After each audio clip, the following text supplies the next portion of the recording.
to my mind, a lot of us activists went out and educated people in the NDP.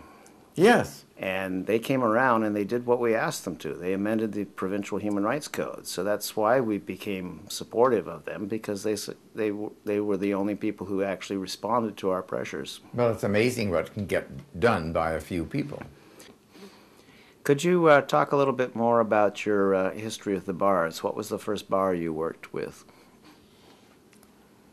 Well, we were neighbors for a few weeks when I first came, but there was a lot going on at that time. And when you say we, who do you mean by we? well, Bert Curry and Gary Penny. There was just so much going on that I decided wasn't for me. And then they opened Buddy's, and we all went there.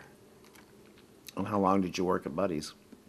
A couple of years, 2 years, I think. Was there another bar you mentioned? Well, then Buddy's closed, and then we opened up Friends, which was right next to the where the girls were dancing on Howe Street, or The Quadra? no, where the it's a nightclub. Friends, it was called. The bar was called Friends. It was on where the first steam bath in Vancouver was. Oh, the Garden Baths? No, The first one in Vancouver. How far back is that? a long time ago. I have no idea. And what's the last thing you've been involved in? Were you involved in any of the AIDS related? Well, I was a volunteer at a hospice for AIDS at 333 Powell for 5 years. What was the name of that hospice? Well, it had a number of names, but it was May Guttridge Community Home, part of St. James. Okay. It was really a fabulous place. It was probably one of the most dramatic times in my life. It was run by a fabulous nurse. And little things that happened that were just great. You know, for instance, many times the patients couldn't keep the food down. And there was a little Japanese restaurant across the way, Mr. Aki, who's now on Alberni Street, I believe. He had a little place there, and he kept on saying, "Why are you buying all this miso soup?" And I said, well, I told him. And so he said, "You can have all the miso soup you want, and there's no charge." Well, that's really nice of him. Yeah, it was very nice of him.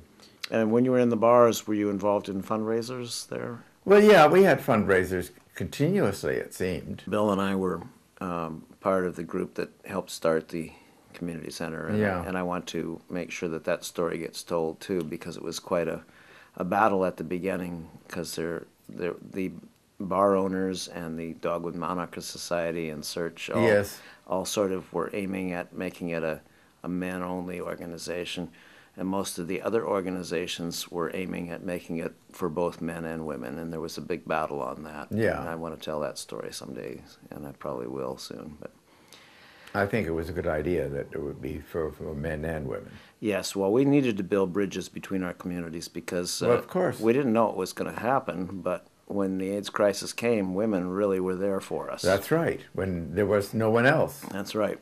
And I'm proud of them. I am too. Getting back to your days in the Air Force, were you involved? Sexually active? Yes. Oh, believe me.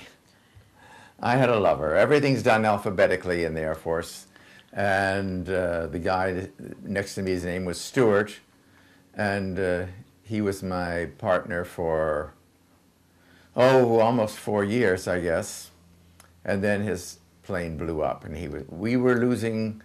at one time we were losing a pilot a day. The planes were so bad. I had some terrible postings, like way up north in Resolute Bay and things like that, and being stuck up there with a bunch of guys, you know, it was very difficult, very hard. Did you still manage to find a lover up there? Well, I brought him with me. Well, if you can't find locally, you bring them in with you. Well, I believe in Mae West. You know, when I'm not near the man I love the man I'm near. When you first got to Vancouver in '67, Yeah. were you aware of any gay organizations then? Well, I was aware slightly of Gate and Rob Joyce, But there wasn't really that much. But there was so much going on, you know.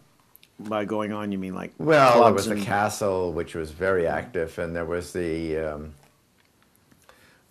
Shaggy Horse, and well, at that time it was probably called the August or something else. I think it was called something else. Yeah, the August became the Shaggy Horse, and that was in the early '70s. It was the first bar I went to.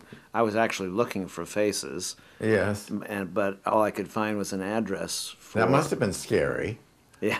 No, actually, it was. I had read in the Georgia Straight under the QQ column about two bars, both the August and Faces, and I realized that Faces was a hippie bar, and I thought, well, that's my style, because I was a long-haired person at that time.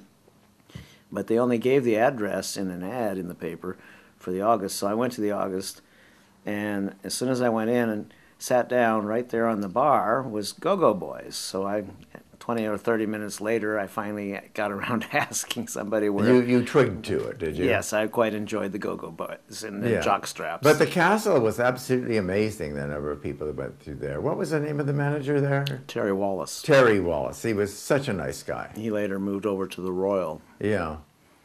Yes. And there was another bar right behind the castle. So you just cross over the alley. Was that the Ambassador? The Ambassador. Yeah. That's exactly it. A lot of people would go in and out. Oh, would go out the back bars. door and into the Ambassador, yeah. Mm-hmm. That's, as a matter of fact, that's where I met my partner in the parking lot there. And were you ever involved in any of the other cruising areas? No, but we did with the police liaison. They asked us if we would help them clean out the, what's the name of that? Lee's Trail? Lee's Trail. In Stanley Park, yep. Yeah, at Sandy Park. So we got some of the gay leather guys, and one of them was a minister. Did you know who I'm talking about? Ernie Lacasse? Ernie Lacasse? It could be.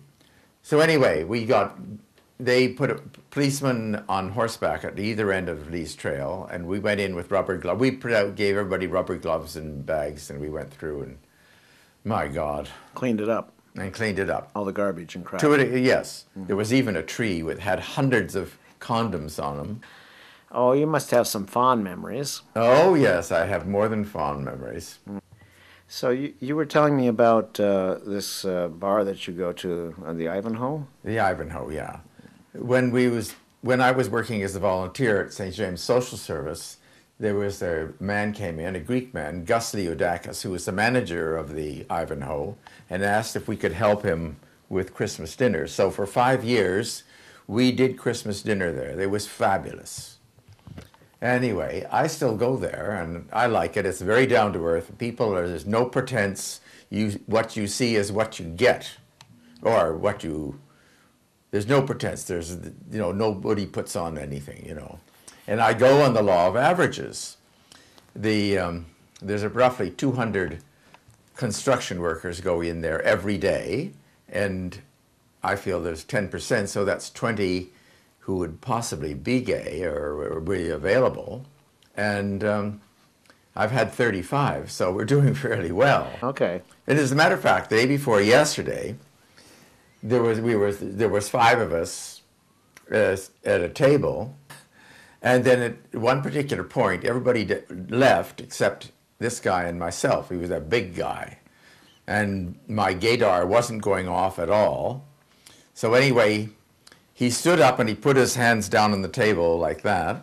And he said, "Would you like to exchange sperm with me?" And I've never had anybody say that to me, ever in all my experiences. Okay. Okay, thank you. Thank you.